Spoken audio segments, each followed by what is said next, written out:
Hello. Hi. Hello, everybody. Hello, a big welcome to everybody who's joined us today. It's so great to see a full house. We are very excited to start off our discussion on how positive is nature positive really. So today, to have this conversation, it's largely going to be a conversation where we are hoping young people can understand a bit better, given the newness, given the fact that nature positive is a concept that has come up quite recently and hasn't given young people much time to really acknowledge and acquaint themselves with this concept in a holistic manner. And since we are always the voice of reason in these spaces, we wanted to hold this conversation with all of you so that we could, create the space so we can learn better about this concept, but also ask some of our questions about it as well. So with that, I would love to invite our amazing panelists to join us on stage. I would like to first start by inviting Mirna Inez Fernandez, who's the co-coordinator of the policy team from the Global Youth Biodiversity Network. So thank you so much, Mirna. Please join us.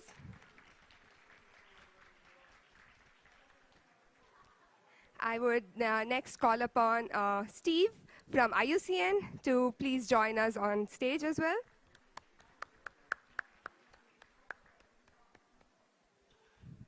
Next, I would like to invite Archana Surong, who's the member of the Youth Advisory Group to the Secretary General on climate change.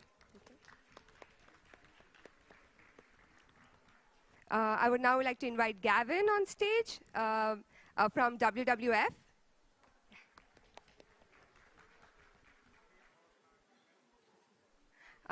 Next, I would like to invite Aisha Siddiqui, who's part of Polluters Out and a youth climate activist, to join us on stage. I would like to invite Michael from Business for Nature to also join us on stage.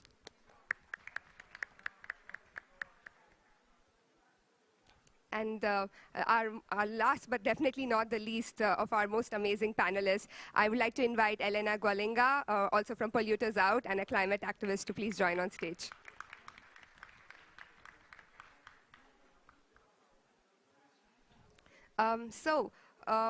Thank you so much for all of you to take some time out to be a part of this conversation. I know that this COP is an extremely busy COP, so we really acknowledge the fact that you've taken out your time to be a part of this discussion today. So I would like to start off by actually starting with some opening remarks from our panelists. And one of the questions we would love to ask our panelists here, maybe starting with Stephen, is what does it really mean? What does nature positive mean to IUCN? And maybe he could explain a bit about their perspective to us. Good morning, everyone. Can you hear me okay in the back? A bit challenging in this venue. Thanks, everybody, for coming, and thanks very much for the invitation. It's really a pleasure to be here, and very much of the spirit and culture of IUCN, and I'm sure our broader community and constituency is seeking dialogue and discussion, and so that's a really a keystone of who we are and what we value moving forward. And so very pleased to be here and very pleased to share some thoughts and reflections and challenges that are being faced. Before answering or attempting to answer from an institutional perspective, I'd actually really rather start off my observations from a personal perspective, which is that the situation we're in right now regarding biodiversity and nature is dire. The need for responses is urgent, and so action needs to be taking place now, pretty much wherever we can get it from. And so for me personally, what I'm seeking is ways that we can contribute at individual levels, at family levels, at community levels, at business levels, at country levels, to finding a way to bend the curve of the loss of biodiversity and put us onto a better trajectory in terms of nature and nature survival. From an institutional perspective, IUCN is working on a definition of what is nature positive that will be put out for a consultation process, so there will be ample opportunity to share and reflect upon that. But the gist of it is similar to what I was saying, is we need to be seeking to improve the situation of biodiversity on the planet towards a global target, and moving in that direction together, all of us, and making those contributions as we can. But we also need to pay very close attention to addressing the impacts that are coming towards nature. And so we can't try and leapfrog over those negative impacts and consider that positive things that we're doing is anywhere near sufficient or appropriate. We need to follow an important process here. I'll stop there. Thank you. Thank you so much. I would like to now move on to Michael, who can also share their perspective from Business for Nature. Thank you very much, Sweta, and I think it's really great looking at the panel here that we have business, NGOs, and the youth constituency, IPLCs, all together to discuss this very important issue, because I think coming into this COP, the whole concept of nature positive has really risen and bubbled to the top as one of the key issues that needs to be understood by all stakeholders. My name is Michael Ofusohina-Wise. I work with Business for Nature, and Business for Nature, just to set the scene, is a global coalition of around 78 partners from business organizations, but also some conservation organizations. And together we're working with leading companies to advocate for ambitious policies on nature, as well as concrete action. I just wanted to sense check in the room if anyone has had the Made It Mandatory campaign. If you've been here for a couple of days, has anyone, just by a show of hands, you've heard the MIM Make It Mandatory campaign? Yeah, so this is a collective effort from Business for Nature and our partners to really work with companies to call on governments to make it mandatory to disclose their impact and dependency. So just bringing to life some of the work that we've been doing on here. But to come to the question, what nature positive actually means, I think coming into this, we did some work trying to help the companies to understand this, because it's also a question that companies are grappling with very seriously. And the message that was coming out of that exercise and the discussion paper, which was launched in October leading up to the climate COP, but also here, was that we needed a North Star. What are we all working towards? Right? In the same vein that we're in the climate conversations, we have the 1.5 degree target, we have net zero, something that's aspirational, that gives us a direction of travel. And I think that language is very important, a direction of travel, which means it's going to take us some time to get there. It's not going to happen next week, it's not going to happen next 2 weeks, but a direction of travel where we all rally behind. Right? So the concept of nature positive is really that signal.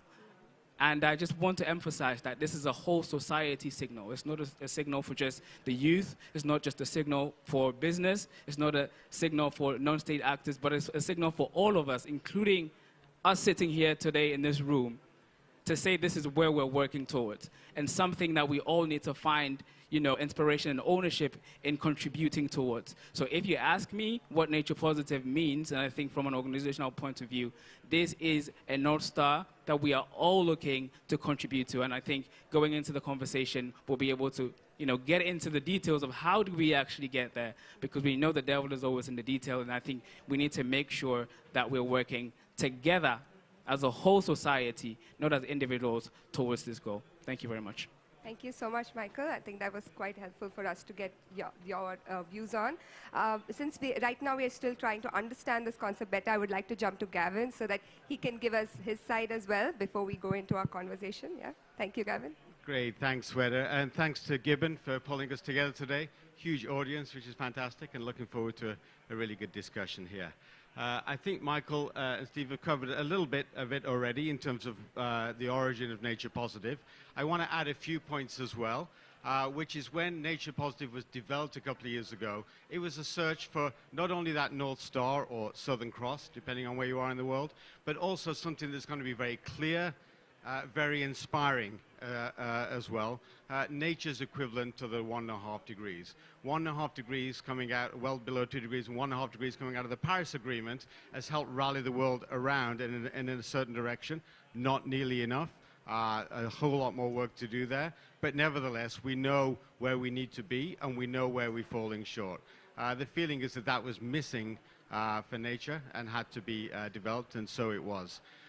Since then, it's taken off as a concept. It's been embraced by many different corners of society. More than 350 organizations have signed on to a call to action, including indigenous voices, youth organizations, development humanitarian groups, and faith organizations as well, all calling for a nature-positive world, and many more organizations also calling for the mission of the Global Biodiversity Framework to halt and reverse nature loss by 2030 for a nature-positive world as well. This is quite a radical idea, to actually halt and reverse nature within a decade. In fact, a few days ago, a New Scientist article came out and questioned whether it's actually possible to halt and reverse nature loss that fast. The response to that from the academic community was phenomenal. More than 400 academics have rallied in the last days and said it is absolutely necessary that we stop the decline of nature and we restore nature as fast as we can. And we have to be able to look at 2030 as the goal in order to rally action today. We can't delay an action. Action needs to start today. Now, also for the global goal of nature positive, it is really important that we think about the drivers of biodiversity loss as well. As important as some of the discussions here are on spatial conservation and 30 by 30, we as WWF have some deep fears that we're going to come out of here, out of the Global Biodiversity Framework, with some very weak language and action around drivers. Now, we know drivers are absolutely key to reversing nature loss. You can't get to 2030 goals or later without much more action on drivers, predominantly the agriculture sector, but also fisheries, forestry, infrastructure, extractive industries as well. There has to be a wholesale reform of how we do business. And again, that's what the global goal is for. It's a global goal that everybody has to contribute to. If companies are falling short in their contributions to it, we need to be able to call that out as well. We need to be able to call out greenwashing. So therefore, it's really important to have that clear goal of where we'd like to be and where we'd like to get to as well. Perhaps lastly, just to say that there will be some new tools on the way to help businesses. The Science-Based Targets Network will publish full guidance next year, and that is going to be a real tall order for companies to embrace and begin to reform the way they do business so that we can start putting nature on a path to recovery. So too for the financial sector, the Task Force on Nature-Related Financial Disclosure is really pushing. Both TNFD and SBTN are also embracing nature positive as their guiding principle as well. So we're starting to see this rallying of the private sector towards, as Michael said, contributing to this global goal for nature. There's also been some really important business advice out there from the business sector saying, don't make claims that you are nature positive at this point. There's no kind of basis for those claims as well. Only talk about your contributions to and start thinking about how you're going to do business differently in the weeks and months and years ahead as well. So lastly, just to say, nature positive shouldn't be seen in isolation. It's only possible alongside a net zero world and a world that is more equitable as well. And these agendas are linked. We have to move on all three at the same time if we want to achieve the Sustainable Development Goals by 2030. That's one of the big milestones there. And so working on these common and linked agendas, we couldn't have an oil company, for example, saying I'm nature positive over here, but also completely undermining our ability to reach a 1.5 degree pathway. So that is something to watch out for as well. But my last point is my first one. Nature positive is inspiring. We need to inspire action. We need to mainstream the idea that we can reverse biodiversity loss. Nature positive is one, but not the only way of doing that. Thank you. Thank you so much, Gavin, and thank you for the panelists till now to give us an overarching understanding of the concept and an understanding of where it's coming from. I would like to now move to Elena. As an indigenous youth activist, I want to hear from you, how are you seeing, what you're hearing today, but also with connection to your relationship with your land, and what do you really need to defend it? Thank you, Shweta, and thank you all for being here. My name is Elena Walinga. I come from an indigenous community in the Ecuadorian Amazon. I'm an indigenous rights defender, and we work around everything that has to do with land protection and indigenous lands against extractive industries. For me, my relationship to the land, it comes from my culture and my identity of being a Quechua woman. It's how we've been raised, and it's the relationship and the life that we lead out in the rainforest with nature that has shaped me and shaped my work. And I think that when we are talking about biodiversity, we are not sometimes really understanding the complexity of these ecosystems, such as the Amazon rainforest where I come from. And that knowledge, unfortunately, is a knowledge that only has been able to stay alive within indigenous communities because of the deep relationship that we have had and because of the life that we have led in these ecosystems. In the knowledge that we are still obtaining from our elders and by everyday working the land and by being there, I think that is what is crucial to these conversations. I don't think we can see the entire picture if we're not including that knowledge and if that knowledge is not at the center of the conversation. Because if it's not, we're walking into the wrong direction. Because then the language that we're using, it doesn't apply on the ground.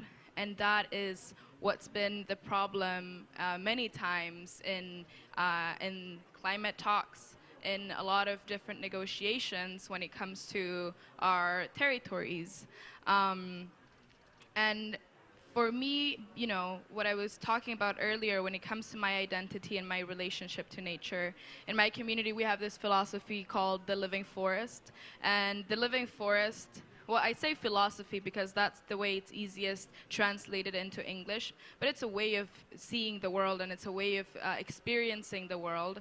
And we see nature as a living being, and we see it not just as a living organism, but as a living being with a spirit. And that's what makes the entire difference for us, because when we're talking about rivers, we're talking about a being that is equal to us.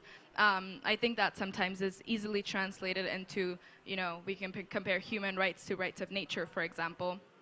As of why these beings should be subject to law and why they should have rights. But it's that deep connection and that deep knowledge of being to recognize that these are living beings that make these places irreplaceable to us in a spiritual way, for our livelihoods, for our cultures. And ultimately, it's that type of mindset, that type of philosophy and livelihood that has protected biodiversity for thousands and thousands and thousands of years on indigenous territories.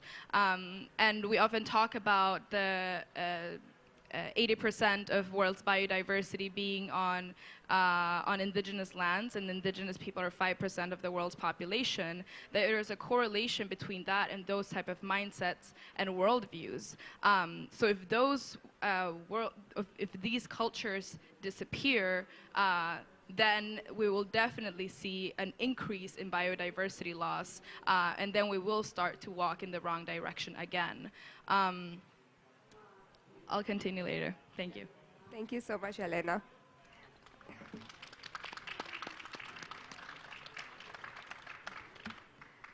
I would like to now move to Aisha, also as an indigenous youth activist, and coming from the climate space. I wanted to hear like your view from what you're hearing on today. Like, you know, we are taking a lot of ideas and wisdom from the climate movement, and maybe I would like to hear from you on your perspective of, you know, where these solutions land, and, you know, how have you seen them impact the climate so far, whether it's the solutions that you're seeing, the real ones, or even the false ones. Thank you so much, and thank you guys for being here. I just wanted to clarify that I come from a tribal community, and my relationship to my land is different than Helena's relationship to her land, is different than the Canadian youth that are here, is different than North America. And to be native from Pakistan means something different than those of people who are protecting the rainforest. I've been working in the climate space for 5 years, and in the climate space at least, the conversation often, as young people, as an activist, as somebody who was also raised with the idea that the earth is a living being, we, for the longest, are catching up to false solutions and trying to make them not harmful anymore.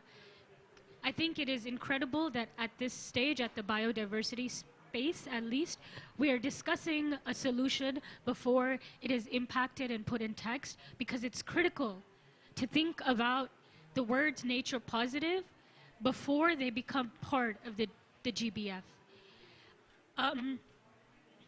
Consultation is wonderful, but if consultation is applied after something becomes law, then that consultation will also always be trying to catch up to already established policies.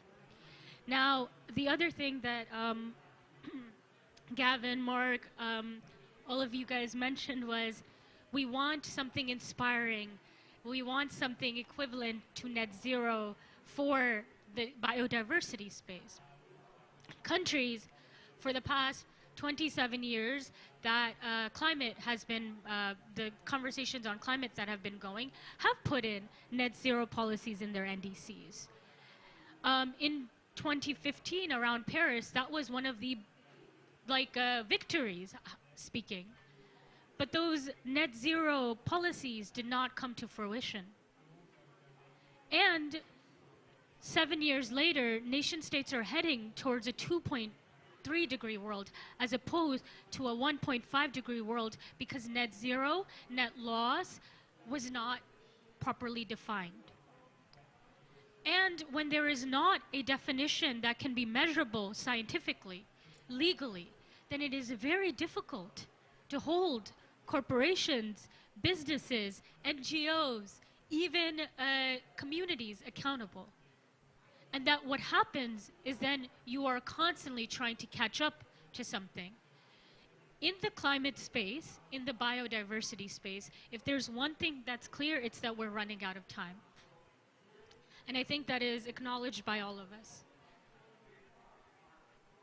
If we put in place mechanisms that will actually cause us to lose even more time, because afterwards we don't know how much damage we have caused, then we have even less time to make up for the biodiversity loss in the conversation of net positive. The understanding is net positive will set in at year 2030. But for the next 8 years, there will be a net loss of biodiversity. Helena can explain this, I can explain this, perhaps even Archana can explain this. Once a species is lost, especially from the river community that I come from, for example, mangroves, you can plant new mangroves, you can plant baby mangroves, but they will not make up for the species that has been lost. They will not make up for the ecosystems that have been lost. It will take years, and it takes very, very careful cultivation, and it takes stewardship, and it takes time. And offsetting biodiversity, offsetting species loss, animals loss, plant loss, it's not as simple as this inspiring call. It needs more clarity. And if there's any place that we spend time on clarity and I guess bureaucracy, it is the COPs. So that is my opinion from the climate space. Thank you. Thank you so much.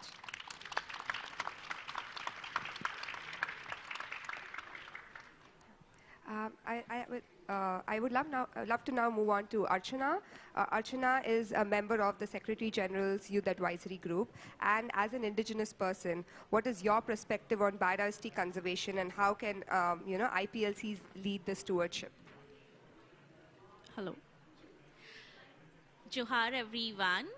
It's a pleasure to be here interacting with you all. For me, as a young indigenous woman, nature is a source of identity, culture, tradition, language, and livelihood. Unlike other communities who see nature as a commercial commodity. For us, indigenous people, in our worldview, we are not mere part of nature. We are nature.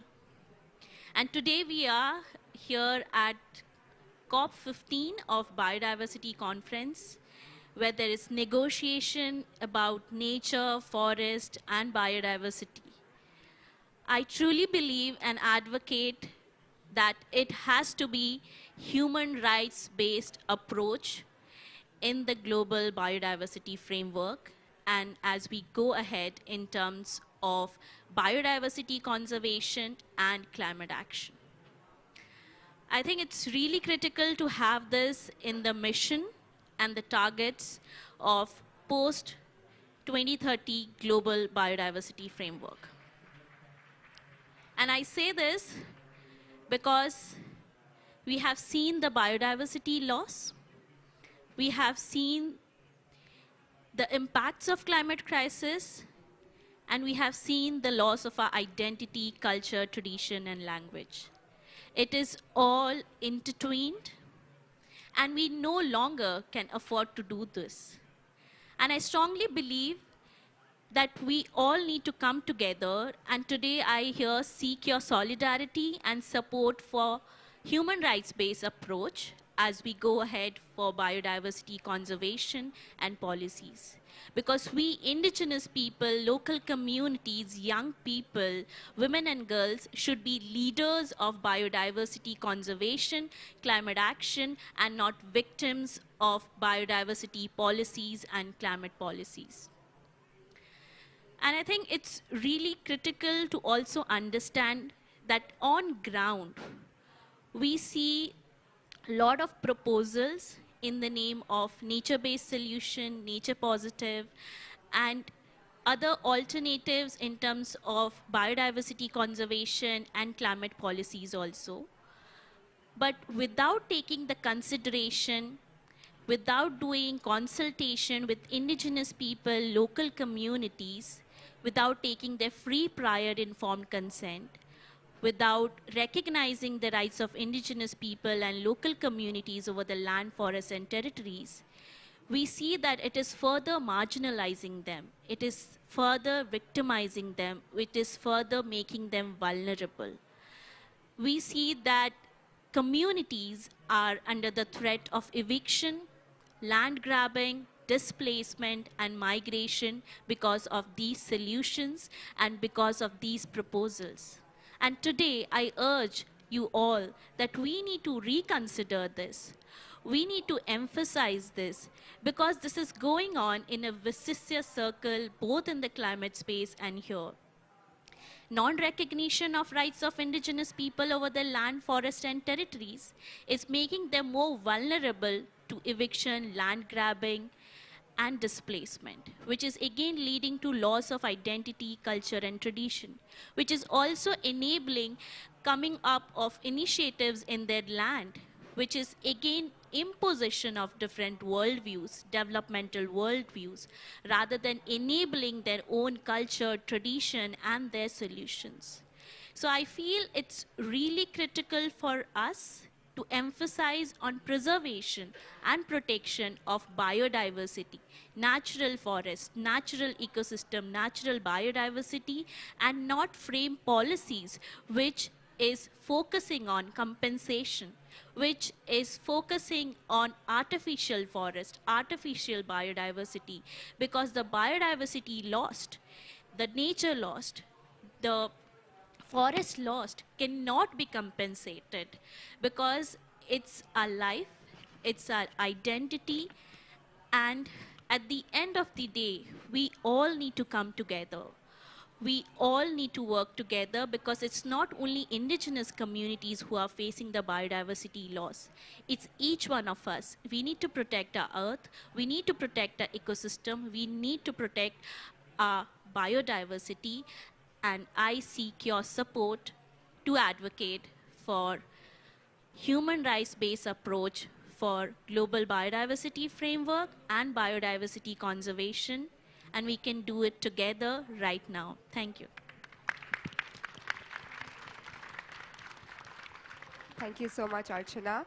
I would like to now move on to Mirna. Mirna being our policy co-coordinator, I would like to hear, like, from you have heard this, the term for the longest time. You've heard from our panelists who have so graciously explained to us some of the concepts and ideas behind it. Could you let us know how you have, what you've heard from young people and what your ideas are? What do you think some of the concerns are coming from young people on this? Thank you so much, Sweta. First, I want to say that we are part of the Global Youth Biodiversity Network, which is the youth participation mechanism in the CBD. So for us, it is very important that we truly represent the voices of our community because it comes from more than 50 national chapters and regional chapters in all the world regions, more than 300 youth organizations that are members, and we have a reach of almost 1 million, I think, young people in social media. So it is very important for us that we represent the voices of our community.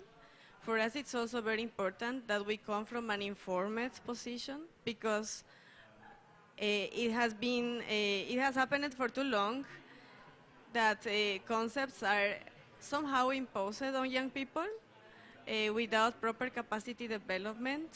That is what we call youth washing. That is having young people implement things in the best faith without really understanding. So for us, it was very important to understand all these things. Nature positive was something that we don't understand. We did not understand. Many of our young people never heard of the concept. I never heard of the concept before. Like I think I heard from it this year.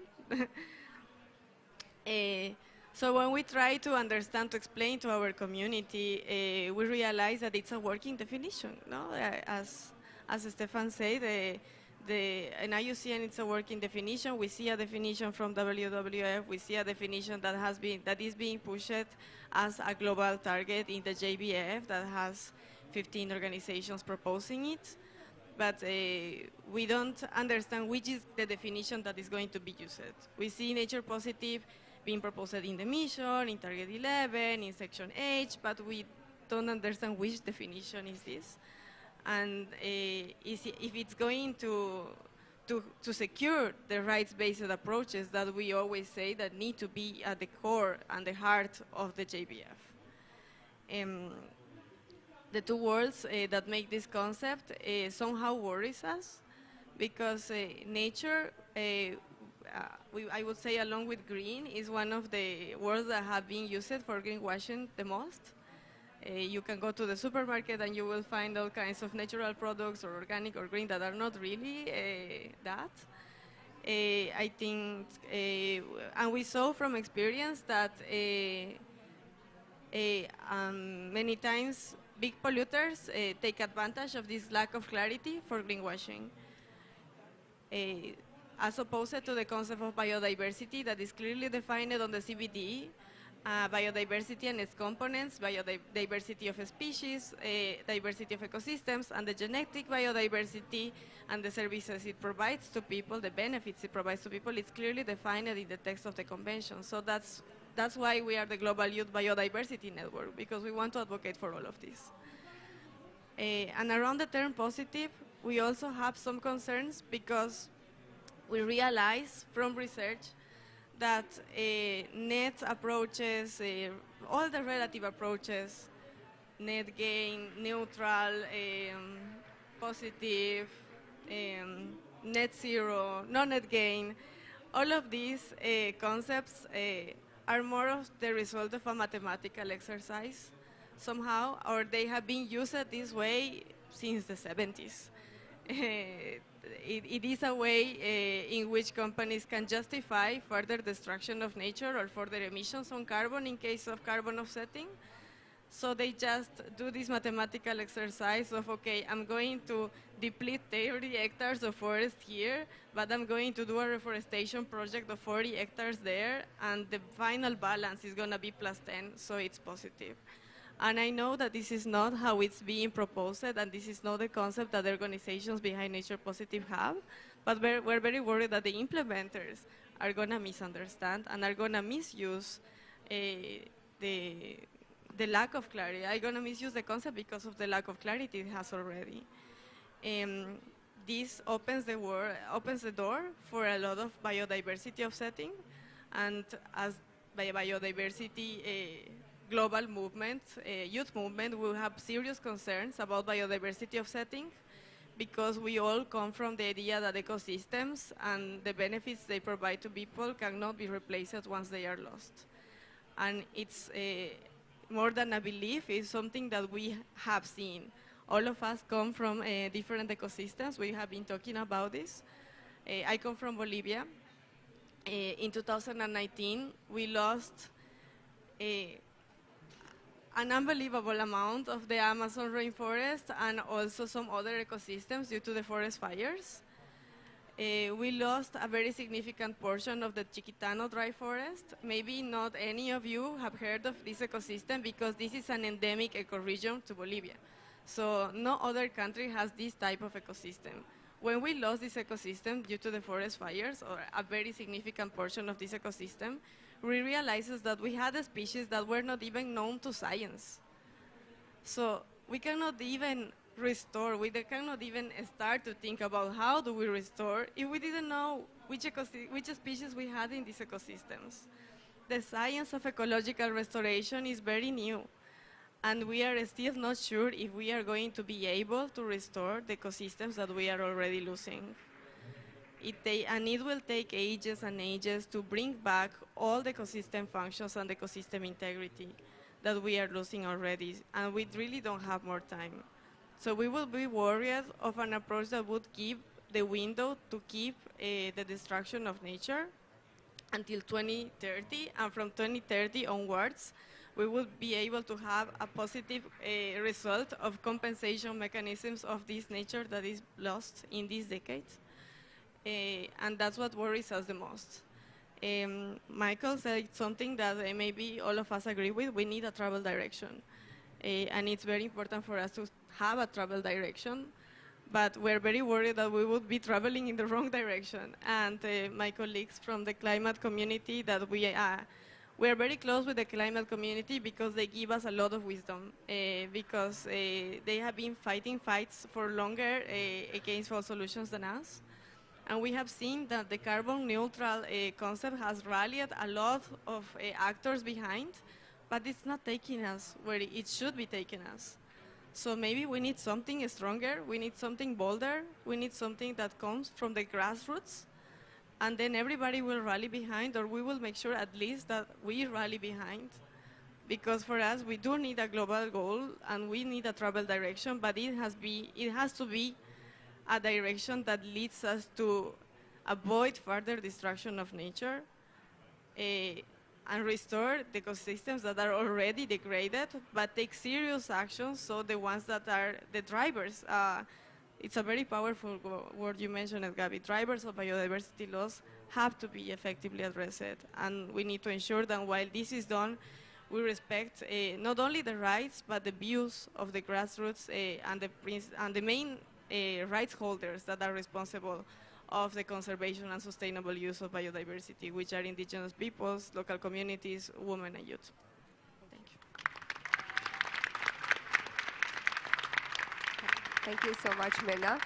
I think now, since we've had our opening remarks and we've got a good feeling of, where our concerns as young people come from, but also from where you're seeing this, maybe I could open it up for like a few comments on how you think, how would you respond to some of the concerns we have? Stephen, maybe you could go first. Thank you for sharing. And one of the reflections I'm having perhaps the terminology of nature positive is relatively new on the scene, but the ideas that underpin it have been around for forever, right? We know that we need to take care of ourselves. We know that we need to take care of where we live. We know that we need to take care of others. None of those things are new for us as a society. But what seems to be coming out of this nature positive approach is a bit of a way to explain it in a simpler way, and to use that as a rallying cry and a target to reach. But I think what's going to be really important to us is to draw back on that knowledge that we have individually and as a community and as society, to help guide us and remember what it is that we're trying to do.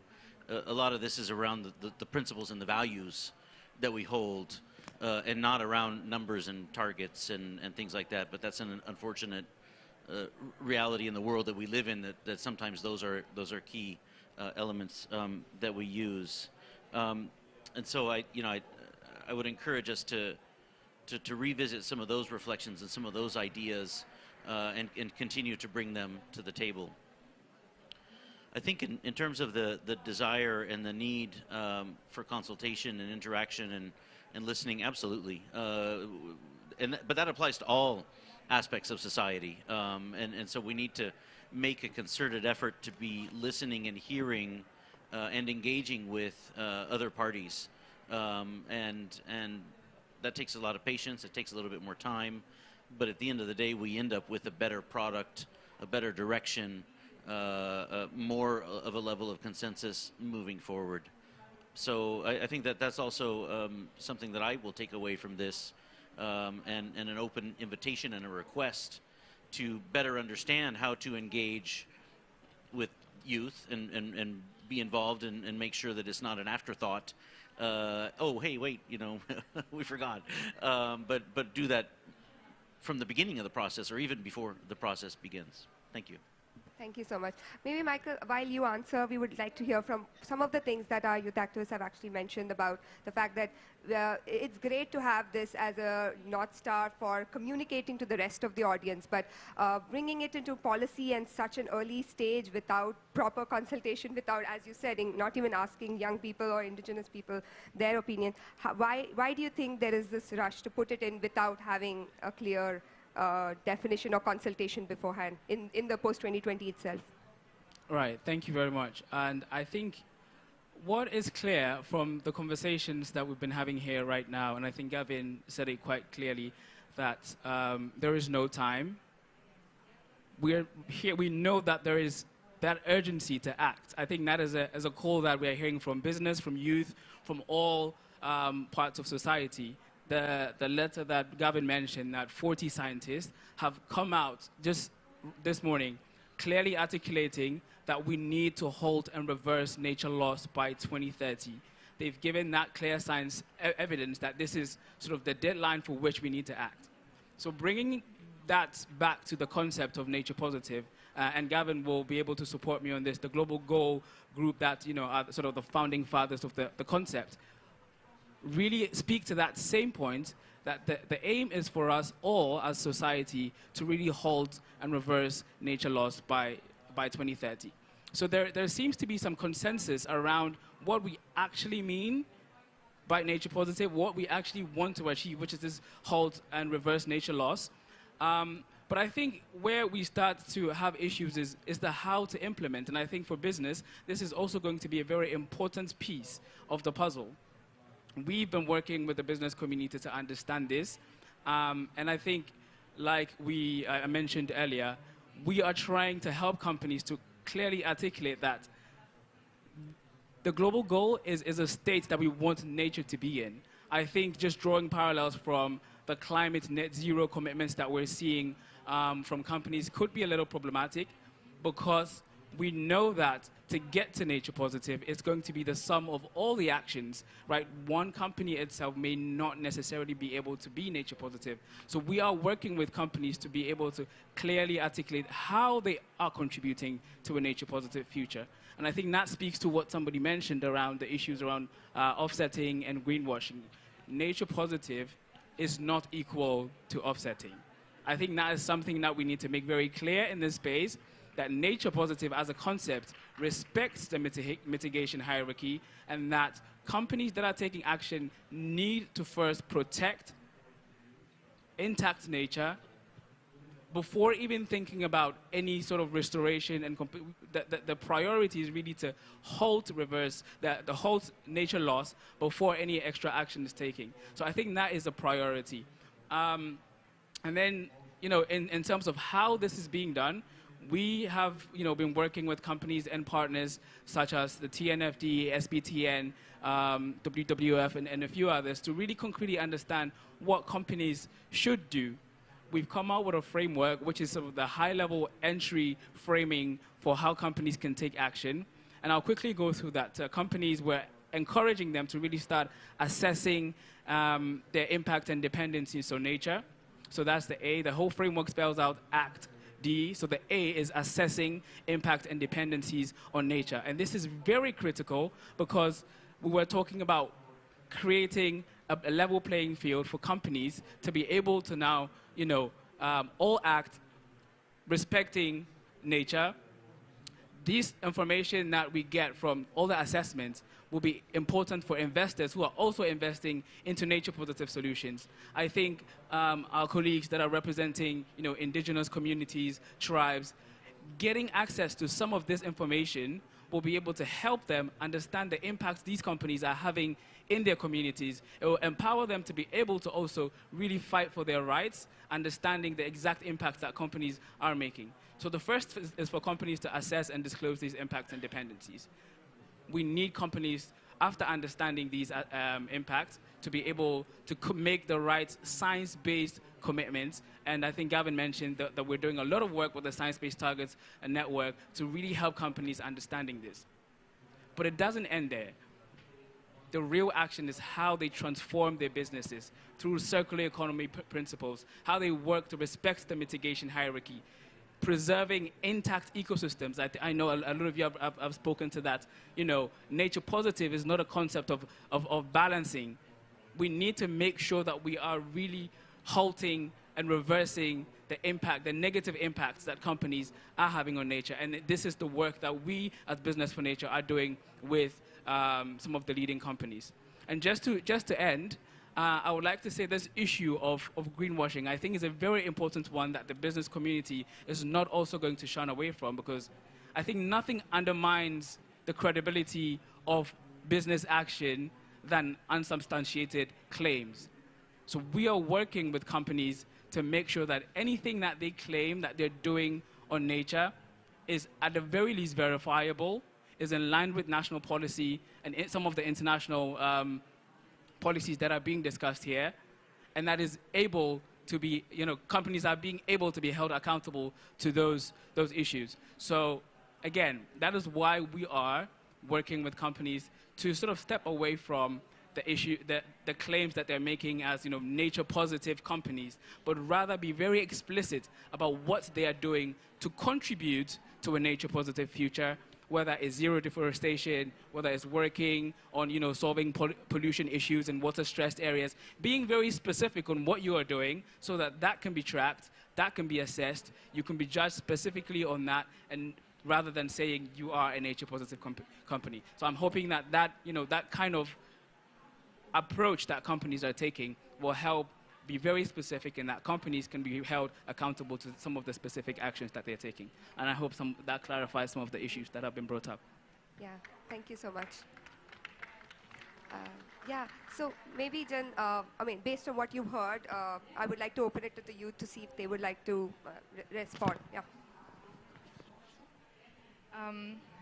Well, I think maybe starting off with answering your first question, Sweta, was what we need, what do I need to be able to protect my community? And even though all of these conversations are very complex, all the policy making, especially understanding the different ecosystems and its relationship to biodiversity, for me it's very simple what I need. And what I need is to have companies stop coming to my territory trying to dig oil. And that is the most simple ask that indigenous communities have all around the world, is just let us be. Just stay out of our communities. It's not much more complex than that, than just stay out of our communities and let us do the work of restoration in our communities. We do know our land. In the rainforest, my community is the expert on how we can restore the land. That needs to be the priority. We need to take these companies out of our territories. And we definitely do understand the impact of companies in our territories. We understand them so well that we can trace back the value chain, we can trace back where it's being financed from, where the incentive is. We have a really big understanding of the companies' activities on our territories, and everything that is involved in it.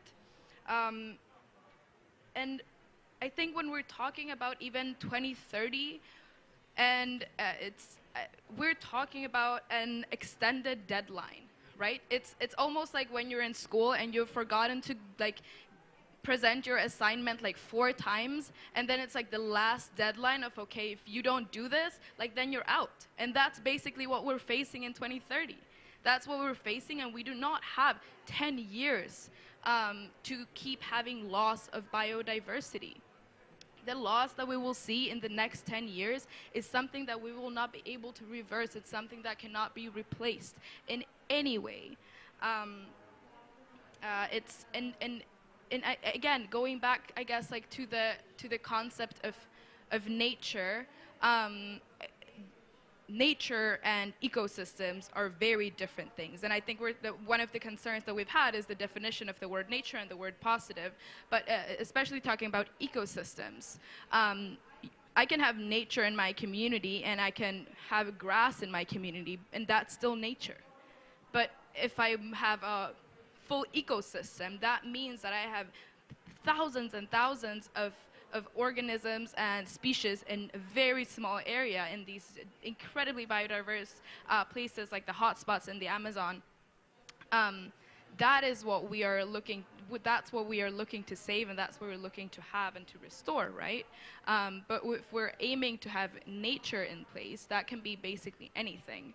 And I think that even in those places that have been deforested, that have had extractive industries, that have had carbon sinks, for example, destroyed, they would still, under the general concepts, be considered as nature.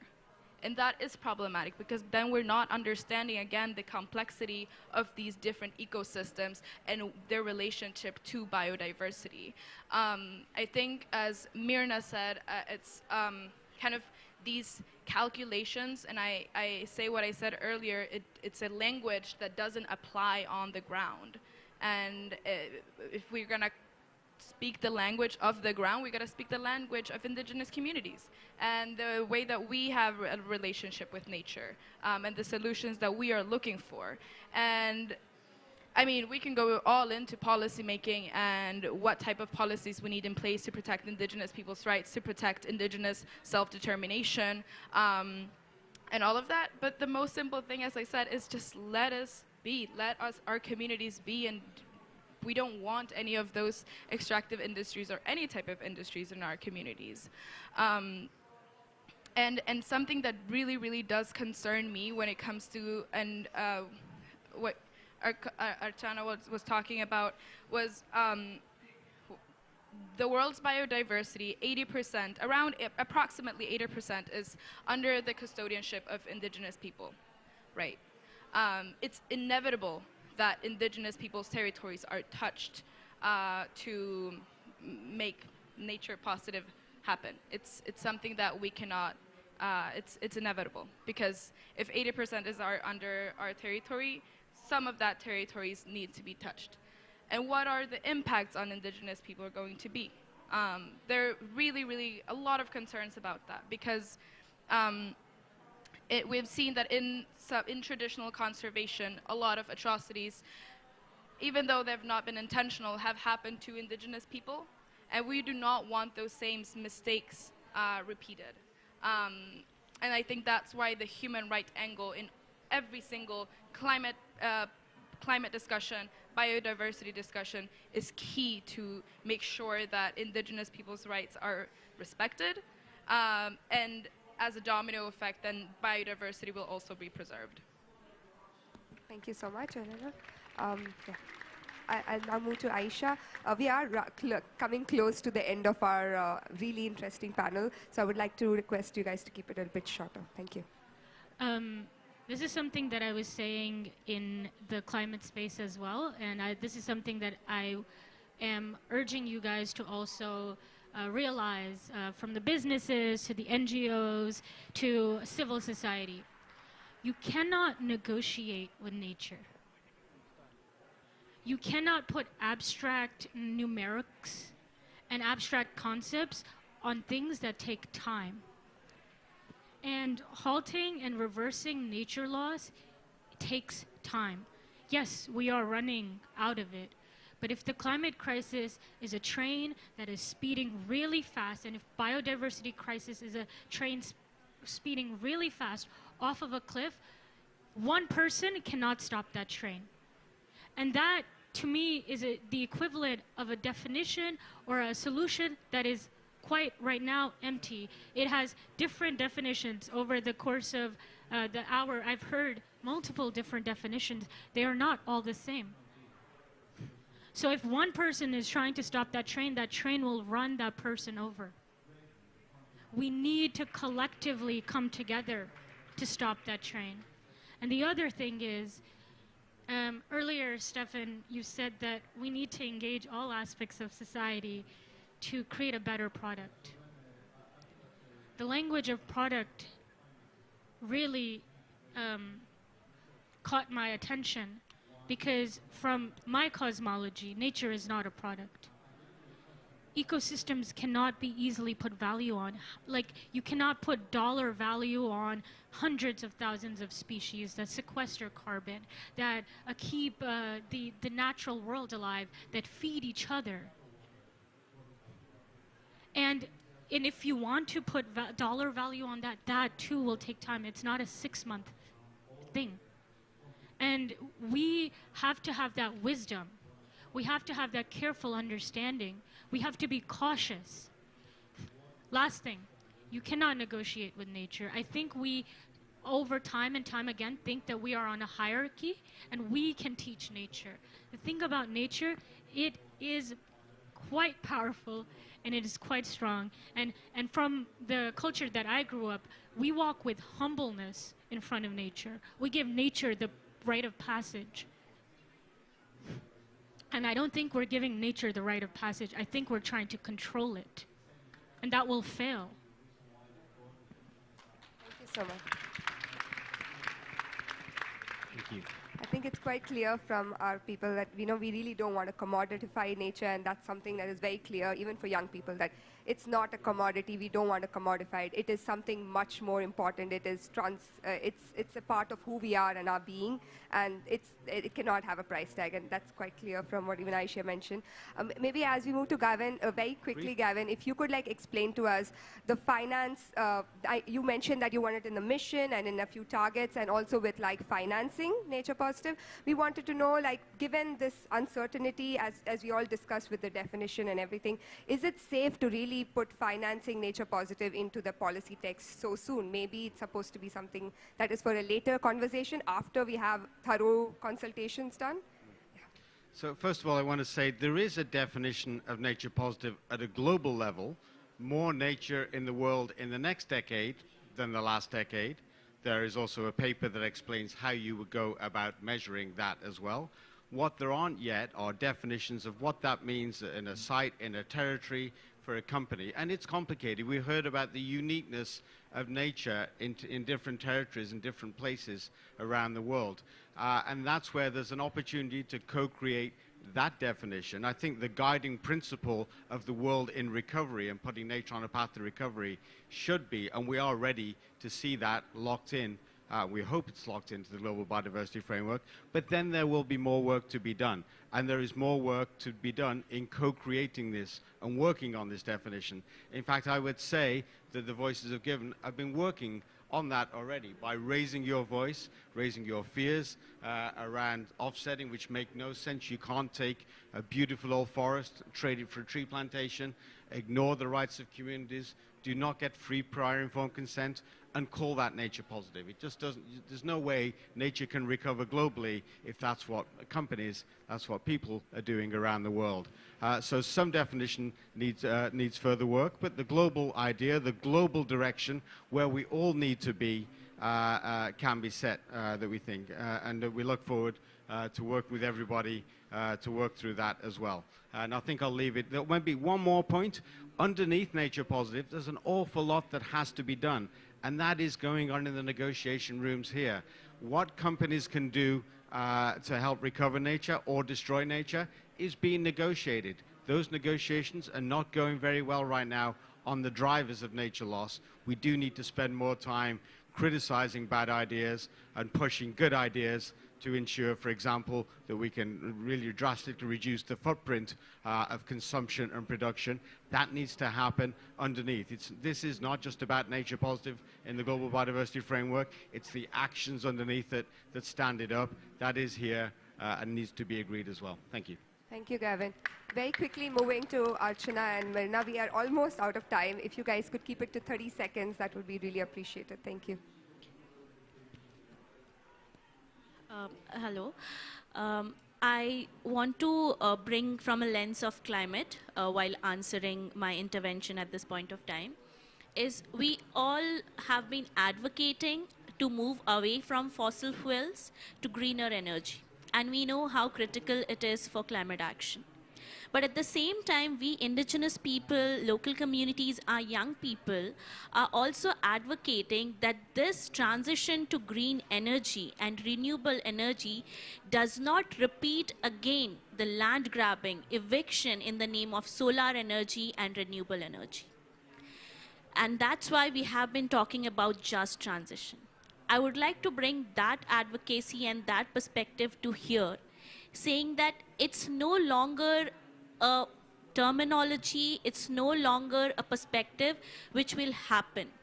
We have seen things happening on ground where in order to establish extractive developmental projects, the lands of indigenous people are taken away, communities are being evicted, and after the extractive developmental projects are being established, they are given the leverage to do plantation, restoration, and protection, which absolutely makes no sense because it is perpetuating and penetrating the biodiversity loss and then trying to recover and compensate it. And it's really important to see this in a lens that if this is something going to be their restoration projects, their initiatives of recovering biodiversity laws been seen as nature-based solutions, nature positives, then I think it's really, really problematic. And that's where I feel it's really critical for us to rethink that how this terminology and implementation will be undertaken by different stakeholders and how things will be guided. What is the process of accountability and transparency in this? And this needs to be ensured that this is not acting as another way of perpetuating the loss of biodiversity. We all are aware that we need to work towards biodiversity conservation and climate action, but I also want to end by saying this.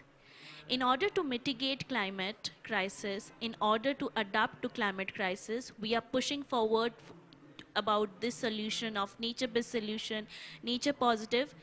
But in a way, if these solutions are faulty, then we will again be perpetuating and causing climate crisis and biodiversity loss.